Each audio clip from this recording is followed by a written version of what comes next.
The Shipman's Tale. There was a merchant in St. Denis once, who being rich, was held to be no dunce. He had a wife unusually fair, one of a gay companionable air, a thing which causes more pecunial dearth than all the foppish compliments are worth, that men folk offer them at feast and dances, such nods and becks and party countenances. Pass as a shadow passes on a wall, but woe to him that has to pay for all. The silly husband always has to pay. He has to clothe us, he has to array our bodies to enhance his reputation, while we dance round in all this decoration. And if he cannot pay, as it may be chance, or won't submit to such extravagance, thinking his money thrown away and lost, then someone else will have to bear the cost, or lend us money, and that's dangerous. This noble merchant kept a splendid house, and all day long so many guests there were, for he was generous and his wife was fair. You would have been surprised, but to my tale, his guests from up and down the social scale included a young monk, well made and bold. I judge he was some 30 winters old, and he was always visiting the place. Now this young monk, with his delightful face, was on such friendly terms with this good man, ever since their acquaintance first began, that he was welcomed as familiarly as it is possible for a friend to be. And as for as much as this good-natured man, he and the monk of whom my tale began were born in the same village. The monk stated that they were cousins, very near related. The claim was neither questioned nor withdrawn. Both were as glad of it as bird of dawn. It pleased the merchant's heart, and his compliance had furthered this unbreakable alliance. And each was happy to assure the other he always would regard him as a brother. This monk, Sir John, was very free in spending. Whenever he stayed there, carefully attending to what should please, he poured out tips like wages, forgetting not the meanest of the pages. About the house, to each in his degree, master or man, he gave a gift or fee. Whenever he came some honest kind of peasant, and so to them his coming was as pleasant as sunrise is to bird upon the nest. I must have said enough, so let it rest. The merchant, as it happened one fine day, began to make arrangements for a stay somewhere near Bruges to further his affairs and buy a fresh consignment of his wares. And so he sent a message thereupon to Paris and invited good Sir John down to St. Denis, so as to give pleasure to him and to his wife and spend his leisure with them agreeably a day or two before he left, as he would have to do. For Bruges, the noble monk I am describing, was glad enough and needed little bribing. He saw his abbot and he got permission, being a man of prudence and position, in fact a superintendent, one to ride, inspecting abbey granges far and wide.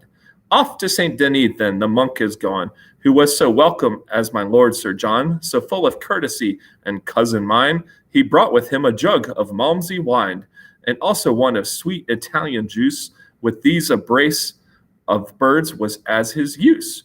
And thus I leave them at their meat and drink, merchant and monk, a day or two, I think.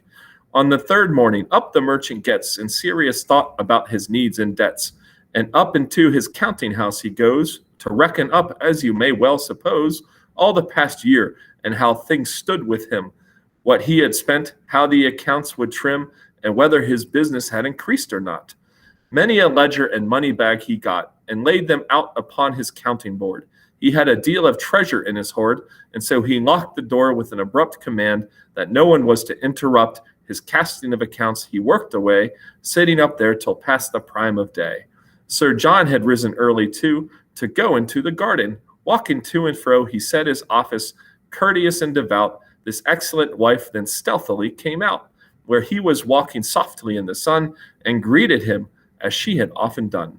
A little girl was there for company, beside her, under her authority. Still subject to the rod, her mistress said, "Ah, my dear cousin John, what, not in bed? What's wrong with you that you are up so soon?" "Niece," he replied, "a man can keep in tune on 5 good hours of sleep, as I should judge, unless he is a poor old pallid drudge, like all those married men who cower there in bed as in her form a weary hare, when she has had the hounds upon her tail. But, my dear niece, why do you look so pale? I cannot but imagine our good man has been at work with you since night began. You really ought to go and take a rest." And he laughed merrily at his little jest, and for his private thoughts his face turned red. This pretty wife began to shake her head, and answered thus, "Ah, God knows all, said she. No, cousin mine, things aren't like that with me. For by the Lord that gave me soul and life, in all the realm of France there is no wife that has less pleasure in that sorry play. For I may sing, alas, and woe the day that ever I was born. I daren't, said she, tell anyone how matters go with me. If only I could get away or end it all. Oh, I could kill myself, dear friend. I'm so terrified, so full of care. On hearing this, the monk began to stare and said, alas, dear cousin, God forbid that fear or grief, whatever else they did, should make you kill yourself. Unfold your grief. It may be I can give you some relief, advice or help, perhaps, and therefore come. Tell me about your trouble. I'll keep mum. Look, on this prayer book I will take a vow, never by chance or choice, no matter how, to give away what you may say to me. I say the same again to you, said she. By God and by this prayer book I can swear, though I were torn in pieces to play fair, and never breathe a spillable or tell a living soul, not though I went to hell. Not on account of cousinship, but just out of affection for you, love the trust. And having sworn, they kissed to seal the oath, and then conversed as impulse prompted both. Cousin, she said, if I had time and space, and I have none, especially in this place, I could unfold a legend of my life and what I've had to suffer as a wife. As for my husband, though he's your relation, no, said the monk. By God and my salvation, cousin indeed, he's no more cousin to me than is this leaf here hanging on the tree. I call him so, but by the saints of France, I do so only for a better chance of seeing you, because I love you dearly, above all other women most sincerely. I swear it you on my profession, love. Tell me your troubles while he's still above. Quick, don't hang back, and then you can be gone. Oh, my dear love, she answered, sweet Sir John, I hate to tell you. Oh, if I were stronger, but it must out, I cannot bear it longer. My husband is the very meanest man. To me, at any rate, since the world began, it's unbecoming, since I am his wife, to tell a soul about our private life, whether in bed or any other place, and God forbid I sank to such disgrace. I know a wife should only speak in honor about her husband, or else fie upon her. Only to you, the only one on earth, this much I'll say, God help me, he's not worth a fly upon the wall, and no respect. But his worst fault is niggardly neglect. For you must know that women naturally need to have 60 things, the same as me. They want to have their husbands to be candid, sturdy and prudent, rich and open-handed, obedient to their wives and fresh in bed. But by the Lord that died for us and bled, by next Sunday, if I am to smart and do my husband honor, I must part with, well, 100 francs, or I'm undone. Far better not to be born than to be one that people slander and say cheap things about. Yet if my husband were to find out, I were as good as lost. Ah, don't deny. Lend me this little sum, or I shall die. Sir John, I say, lend me these 100 francs. Trust me, I will not fail you in my thanks. If only you'll oblige me, as I say, I'll pay you back, and you shall name the day. And if there's anything else, some little task that I can do for you, well, only ask. And if I don't, God send as foul mischance to me as fell to Ganelon of France. The monk gave answer in his well-bred way. My own dear lady, I can truly say, I weep in sympathy for what I've heard. And here I promise you, and plight my word, that when your husband has gone off to Flanders, I will deliver you from fear of slanders. For I will bring you down 100 francs. And on the word he caught her by the flanks, and clasped her closely, giving her a riot of kisses, saying softly, keep things quiet. And now let's have some dinner, if we may. My dial says it's past the prime of day. You'd best be off, and be as true to me as I to you. God forbid else, said she. And off she went, as jolly as a lark, and told the cooks to hurry off the mark, so that they all could dine without delay. Up to her husband then she made her way.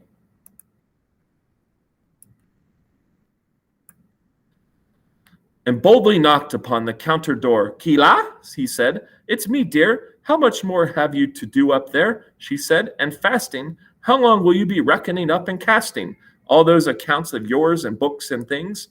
The devil run off with all such reckonings. Heaven, you've had enough of it, my own. Come down and leave those money bags alone.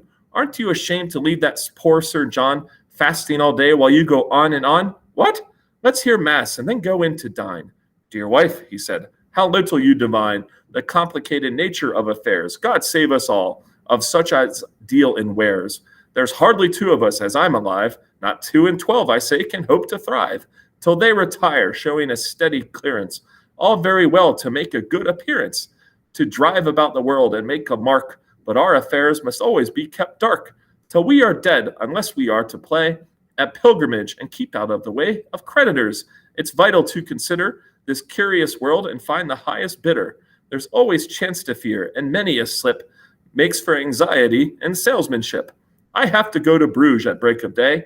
I shall come home as quickly as I may. Therefore, dear wife, I beg of you to be courteous and meek to all in place of me. Look after all our property with care. See to the house, here's plenty and to spare. Govern it well, I'll see you have enough, but still be thrifty over household stuff. You've all the clothes you need and all the stores. I'll put some silver in that purse of yours. And with that word, he shut the counter door and came downstairs. He lingered there no more. Quickly they all went off to mass and prayed, and quickly too the tables then were laid. The merchant and his wife attacked the spread. Sir John the monk was sumptuously fed. Soon after dinner, soberly, Sir John took him aside, this merchant, and went on to say as follows: Cousin, as I see, you're off to Bruges for some commodity. May God and St. Augustine be your guide. Now do be careful, cousin, how you ride, and moderate in your diet. In this heat, you should be temperate in what you eat. Well, let's stand on ceremony. Goodbye, dear cousin. God protect you from on high. And if there's anything by day or night that I can do to help you, only say, command me, and whatever be the task, it shall be done exactly as you ask. Oh, and one thing, may I ask you as a friend before you go, could you contrive to lend 100 francs just for a week or two? I have to buy some cattle to renew a farm of ours with animals and stores. So help me God, I wish the place were yours. You may be sure I will not fail my day, not if it were 1,000 francs, I say. But please tell no one of this little debt. You see, I haven't bought the cattle yet. And now goodbye to you, my own dear cousin, and for your kindness to me. Thanks a dozen. This noble-hearted merchant thereupon replied, Good heavens, cousin, dear Sir John, this is indeed a very small request. My gold is yours whenever you think best. And not my gold alone, but all my stuff. Take what you please. Be sure you take enough. Of course, I hardly need remind you now, we merchants use our money like a plow. We can get credit while our name will run, but to be short of money is no fun. So pay me back when you've the cash about. Meanwhile, I'm very glad to help you out. He fetched 100 francs out of his trunk and handed them in secret to the monk. So secretly the deal was only known to him, this merchant, and Sir John alone. They drank and talked and loitered for a spell. Sir John rode back then to his abbey cell. Day came, the merchant started on his ride to Flanders with a prentice as his guide, and came at last to Bruges in good condition. Once there he worked in haste without remission, and did his business, borrowed, made advances, and never turned aside for dice or dances, but purely as a merchant, let me say, he spent his time, and there I let him stay. The very Sunday after he had gone, back to Saint Denis came the good Sir John. New tonsured and with freshly shaven face, there was no little boy in all the place, nor any other person, it was plain, but was rejoiced to see Sir John again. And to go shortly to the point, indeed, this lovely woman readily agreed to take his 100 francs and to requite Sir John by lying in his arms all night. And just as was agreed, so it was done. All night they led a life of busy fun till dawn came up.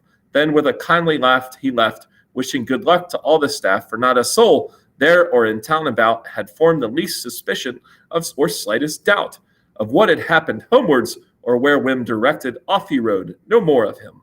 This merchant, having finished his affairs, turned for Saint Denis. Thither he repairs, and cheers his wife with fun and feast and such, but said his merchandise had cost so much that he must needs negotiate in advance, for he was bound by a recognizance. For 20,000 crowns he had to pay. He'd have to go to Paris the next day to borrow certain sums among his friends, which, with his ready cash, would meet his ends. No sooner had he come into the town than out of pure affection he got down and called upon Sir John for simple pleasure, and not at all to claim the borrowed treasure, but just to see him, ask how he was doing, and tell him what affairs he was pursuing. As friends will do on their occasional meetings, Sir John was most effusive in his greetings, and he as blithely chatted back and told how prosperously he had bought and sold, thanks be to God, and all his merchandise, save that it was incumbent to devise the raising of a loan at interest. That done, he could afford to take a rest. Sir John replied, Indeed, I am delighted that you are safely back with matters righted. If I were rich, we all have ups and downs, you should not lack for 20,000 crowns. You were so kind to me the other day, lending me money. All I have to say is many, many thanks. God give you life. But I return the money to your wife. That sum you lent and put it in your till at home. She'll know about it all, she will, for it was all arranged by double entry. Now I must go and leave your business, gentry. I have to join the abbot here today. He's going out of town. I cannot stay. But greetings to my pretty little niece, your wife. Goodbye, dear cousin. Go in peace. Let's hope it won't be long before we meet. This merchant, who was wary and discreet, soon managed to negotiate his loan. The bond that he had signed became his own, for he had paid down the money to a franc to certain Lombards at their Paris bank. He felt as merry as a popinjay for home, his business done in such a way that he was bound to make, to the extent of fully 1,000 francs, more than he'd spent. His wife was there and met him at the gate, just as she always did, and they sat late that night and had a feast. He did not fret, knowing that he was rich and out of debt. At dawn, this merchant started to embrace his wife afresh and kissed her on the face, and up he went and made it pretty tough. No more, she said. By God, you've had enough.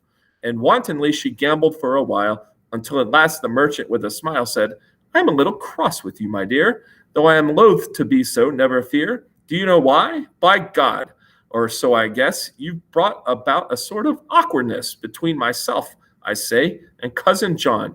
You should have warned me, dear, before I'd gone, that he'd paid you back my 100 francs by double entry. It was little thanks he gave me when I spoke of borrowing money. His face showed plainly that it wasn't funny. But all the time, by God, our heavenly King, I had no thought to ask for anything. I beg you not to do it any more. When off on business, I must know before. If any debtor has paid you back my pence, unknown to me, in case your negligence should make me ask for what's been paid already. So far from being frightened or unsteady, the wife retorted boldly thereupon, Then I defy that treacherous monk, Sir John. Him and his entries, I don't care a bit. He gave me a sum of money, I admit. So what? A curse upon his monkish snout. God knows I had imagined, out of doubt, that he had given it me because of you, to spend on looking smart, on what is due to your position and the friendly cheer you've always shown him as a cousin here. But now it seems that things are out of joint. Well then, I'll answer briefly to the point. You've many slacker debtors than myself. I'll pay you readily, and as for pelf, if that should fail from sunset to reveille, I am your wife, so score it on my tally. I'll pay you back as promptly as I may. I promise you I spent it in the way of pretty clothes. It didn't go in waste, but I assure you, in the best of taste, to honor you. For goodness sake, I say, don't be so angry, dear. Let's laugh and play. My jolly body's pledged to you instead. By God, I'll never pay, except in dead. Forgive me, dearest husband, just this while. Turn round again and let me see you smile. This merchant saw that there was no redress, and that to chide her was but foolishness, since nothing could be done, and was content to say, Well, I forgive you in what you spent, but don't be so extravagant again. You must economize. Let that be plain. And now my story's done, and may God send us plenty of entries until death shall end us. Amen.